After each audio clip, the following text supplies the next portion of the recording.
we're gonna need a bigger ass for this one. So I'm at the sea. I'm at the beach community nearby here. Nice and relaxing, gentle.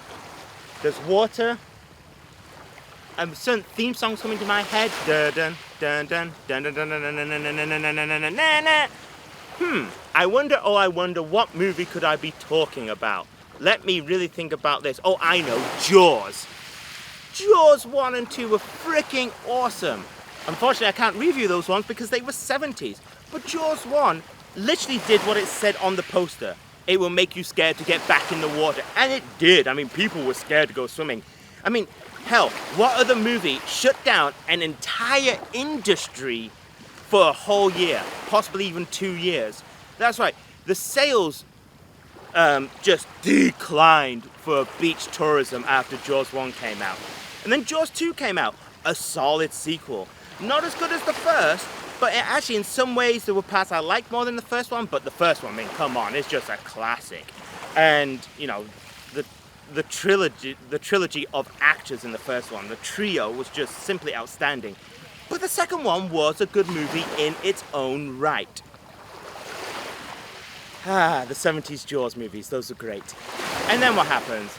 We get into the 80s and God, oh God, what happened here? I mean, seriously, guys, what the hell happened to the Jaws series? The franchise went to shit. It became so horrendous. Each movie became worse than the next one. I mean, Jaws 3 or Jaws 3D and Jaws 4 The Revenge. What the hell? I mean, I've seen some crap in my time, but I swear to God, these two movies, like Jaws, ate the original Jaws and crapped it out and then ate it again. That's how bad these two movies are. So, of course, in the 80s we had the two Jaws movies. Jaws 3 or Jaws 3D. And, oh God, why 3D? Okay, so in like the 50s and 60s, we had the beginning of 3D in many ways. And people would wear those 3D glasses, one blue, one red glasses, actually as an accessory. I get that, that's cool. It seemed like a cool stature thing to wear at the time. Even some pictures were using basic 3D, and it kind of worked because it was a stationary picture. It wasn't a moving picture. They tried it in a few movies. It didn't work so well, of course, because the technology wasn't really there. And then in the 80s, we saw this resurgence of 3D, 3D, 3D. Everything has to be 3D, 3D, 3D. Jaws 3D. I mean, they were making 3D movies a lot, trying to capture this technology that still wasn't quite there. I mean, hell, we even had Friday the 13th 3 was Friday the 13th 3D. Well, I liked the movie. I could have just cut out the 3D part and it would have been a lot better in my opinion. So that was Jaws 3 or Jaws 3D. And then we had Jaws 4 The Revenge. And when we're getting to Jaws 4, now we're scraping the bottom of the fucking chum pit right here. I mean, oh God. Ugh. In fact, it's making me so sick. I can smell it from here. I'm going to change locations. Okay. The shit smell's gone now. But I still need to talk about these two movies. So, Jaws 3D. I don't know what to say about this movie. I mean, okay. I will say it has some moments, but a lot of it's just horrible. I mean, let's just get the storyline out of the way with the researchers. You know what? I'm not even going to talk about the storyline because I want you to watch this movie to see how bad it is, and I don't want to ruin much for you. But I'm just going to mention one scene that just always is just seems so stupid to me, and that's when they're doing this water ski show. You got these people doing like the tricks and stuff like that on the water in an enclosed area, basically. But somehow this shark managed to get through the crate and then starts eating them. I mean, it had the potential to be a really cool scene, but like the rest of the movie, they just really just threw in the towel that, okay, that'd be fine. You know what? I even preferred the Happy Days episode where Fonz jumps over the shark. That's how bad this movie is. The Fonz episode of, the Happy Days episode of Fonz jumping over the shark hailed to be the worst Happy Days episode and perhaps one of the worst episodes ever made in that decade was better than this movie. You could tell Spielberg had nothing to do with this anymore. And then we're going to get into the fourth one. Oh, the fourth one. If you thought the third one's bad, oh, the fourth one makes the third one looked like an Oscar winner by comparison. Jaws 4, The Revenge. Okay, so here's two things. The only two things I will say good about this movie. A, two of the original cast come back. And B, at least it has Michael Caine in, and that's not saying much because he really phones this performance in. He's even admitted, he said he did this movie for the paycheck and nothing else. He just didn't care what he was saying and what he was doing. I mean, the guy is such a legend in the history of film, and then he does this.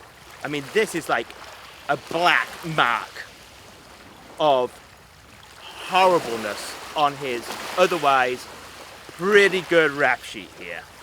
So what's the story about? I will explain the story to this one a little bit more. I do want you to watch it to see how bad it is. Watch 3, then 4, or hell, watch the whole quadrilogy. Watch 1, 2, 3, 4, and just see how it declines after each movie. So somehow, it's like the son or grandson of Jaws is alive. I'm not sure how, because after the first one, they blow it up. The second one is meant to be a different shark. Okay, that's fair enough. I think the third one's even meant to be a different shark. I get that. But the fourth one's bringing in the child from the original movie. I don't know what to say about that. Seeing that, you know, it was dead. Maybe it had a baby before. But it gets worse. So the wife from the original movie is alone now. You know, as we find out in the earlier movie, I think the third movie, the husband had a heart attack and died. Yeah, that about sums up the third movie, by the way. I watched the third movie and almost had a heart attack and died after watching it. So she moves to the Caribbean to go with her son, who is a marine biologist. So she's moved all the way from America to the Caribbean. So that's a very far distance, by the way. And somehow, the shark knows this is her and her family and decides to follow her. What the hell did the shark do? Did it put on a hat and hail a taxi and get on an airplane and followed her? Is it like spying with her binoculars, you know, behind a newspaper, following her everywhere just to get the right moment to kill her and her son? Is that what's going on? How the hell does the shark, A, understand how people are related, and B, follow this damn person who obviously takes a flight, didn't even get in the water? How does the shark damn well follow? It makes no sense. What were they thinking? I mean, seriously, how does the shark follow this woman? Is this a freaking Scooby-Doo cartoon? Is this some type of Acme? I keep on expecting the Animaniacs to show up and to start slapping her across the face of a fish. What the hell was going on with this movie? Just the plot of that. Did they just say, hey, here's some preschools, here's some crayons, draw some pictures, write a couple of words, and we're gonna make a movie out of it? Because that's what it felt like. It felt like they said, okay, audience, guess what? We got the name Jaws. You're gonna come to see this, and we're gonna put our fist right up your ass, out of your mouth, back into your pocket, and rip out your money. And you're gonna sit there and you're gonna smile. Why? Because it has the name Jaws on it. God, I hate it when movies do that. They rely too much on a name, too much on a title, because the originals are so freaking good, and they just ruin it. Okay, I'm at the beach. I need to find my inner peace. No, screw that. I can't, because that's how bad this movie is. That's how bad this movie is. So I'm gonna get past the part with this, you know, I don't know, perverted, stalking shark that they have in this, and I'm gonna go to the second part. The acting. Oh God, the acting is bad. It's so bad. In fact, there's only 2 actors that I could say does okay, and that's the colleague to the son in it, and the wife does an okay job because she's just generally a good actor. But come on, Michael Caine, Sir Bloody Michael Caine.